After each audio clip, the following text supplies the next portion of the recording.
So happy it hurts. I'm so happy it hurts. Oh, I'm gonna run to you if you want some kick ass rock music. Does music actually affect child's cognitive, emotional, and social development?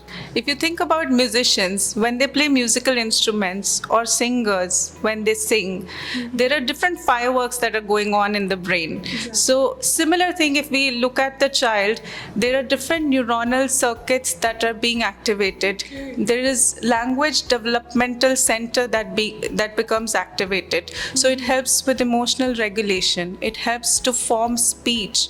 It helps with emotional regulation and social connectedness as well as memory retention. Okay.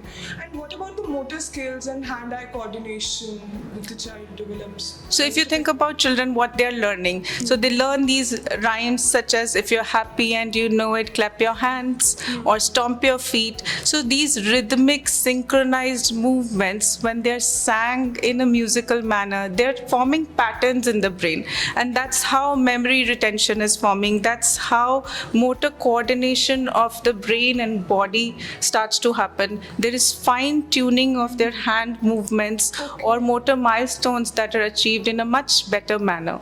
So we can say that music is correlated to early education, and the parents and the educators who are taking care of them in their upbringing and everything should involve music while they're growing up.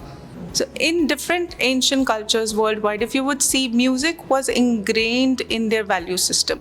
That's the same thing we would like to bring on in our education system right from early childhood. So there are different aspects of growth that we'll be able to cover in terms of language development, in terms of memory retention, in terms of emotional regulation. It also helps with stress management and anxiety as well.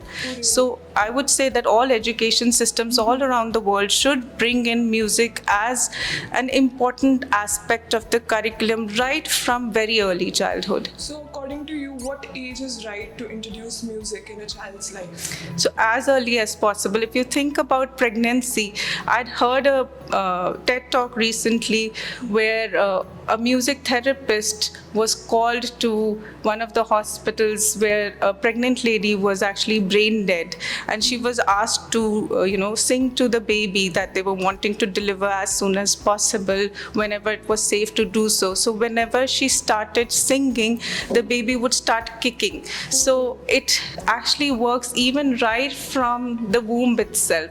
So it's as essential as right from the fetus development. Yes. Understandable.